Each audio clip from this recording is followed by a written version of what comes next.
নমস্কার বন্ধুরা, পম্পার কিচেনে আপনাদের সকলকে স্বাগত। আজ আমি এক মুঠো গোবিন্দভোগ চাল আর এক মুঠো সাবুদানা দিয়ে অপূর্ব স্বাদের একটা রেসিপি আপনাদের সাথে শেয়ার করব।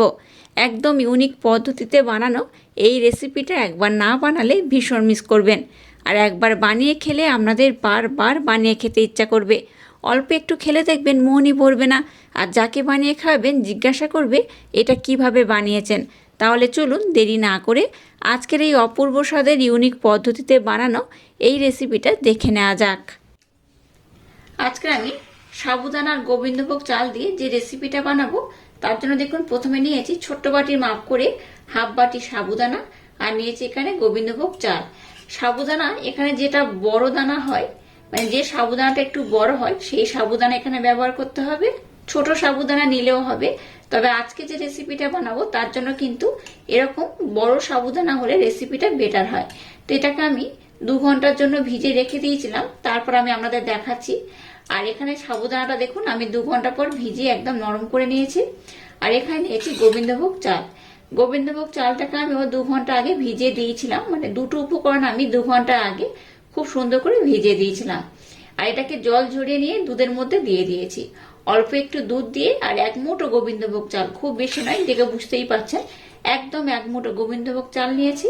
আর এটাকে দুধের মধ্যে আমি ভিজিয়ে রেখে দিয়েছিলাম। এতে করে কি হবে, চালটাকে কিন্তু খুব ভালোভাবে নরম করে নিতে পারবেন। আর এই যে এখানে সাবুদানা ব্যবহার করছি এটাও কিন্তু খুব নরম হয়ে যাবে। যাই হোক, দুটো উপকরণ আমি নিয়ে নিয়েছি। চলুন এবার আমি যে রেসিপিটা বানাবো দেখে নেওয়া যাক। এবার দেখুন গ্যাসটাকে জ্বেলে দিয়ে একটা কড়া বসিয়ে দিয়েছি। এবার এই কড়ার মধ্যে দিয়ে দেবো হাফ চামচ ঘি। এখানে দিয়ে দেবো কিছুটা আমন্ড। আমন্ডটাকে আমি একটু এইভাবে টুকরো টুকরো করে কেটে নিয়েছি। আমন্ডটাকে দিয়ে দিলাম। আমন্ডটাকে একটু নাড়াচাড়া করে ভেজে নেব।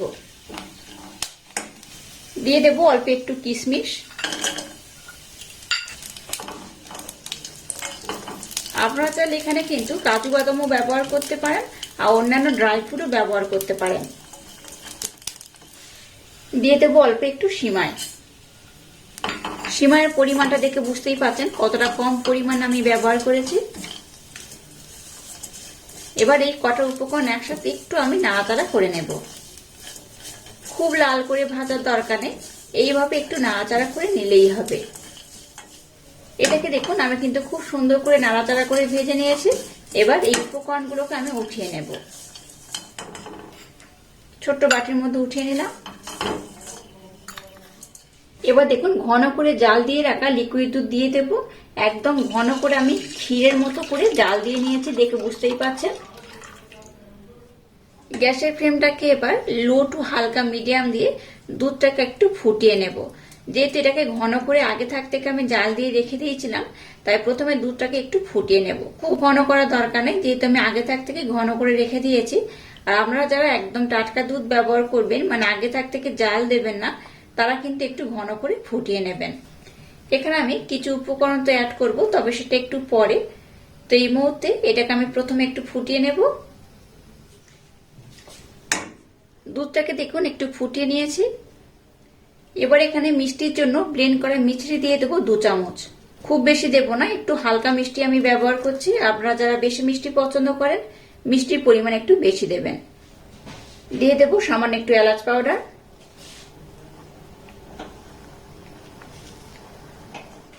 এবার দেখুন যে গোবিন্দভোগ চালটাকে আমি ভিজিয়ে রেখে দিয়েছিলাম সেটা এখানে দিয়ে দেব। সম্পূর্ণ চালটা অ্যাড করে দিচ্ছি। গ্যাসের ফ্লেমটাকে এই পর্যায়ে একদম লো করে দেব। লো করে এবার এটাকে আমি খুব সুন্দর করে বানিয়ে নেব।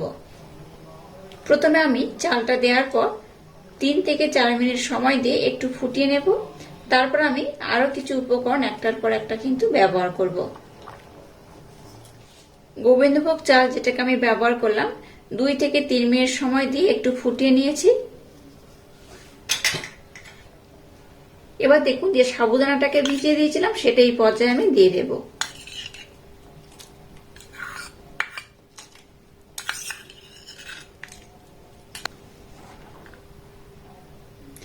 আবারও সমস্ত উপকরণ এইভাবে একটু ফুটিয়ে নেব। গ্যাসের ফ্লেমটাকে লো করে কিন্তু এটাকে জাল দেবেন। এইভাবে এটাকে অনবরত নাড়াচাড়া করবেন, নতুবা কড়ার তলাতে কিন্তু এটা লেগে যাওয়ার সম্ভাবনা থাকবে। এই পর্যায়ে সামান্য একটু আমি লবণ অ্যাড করলাম, এটা অপশনাল, ব্যবহার নাও করতে পারেন।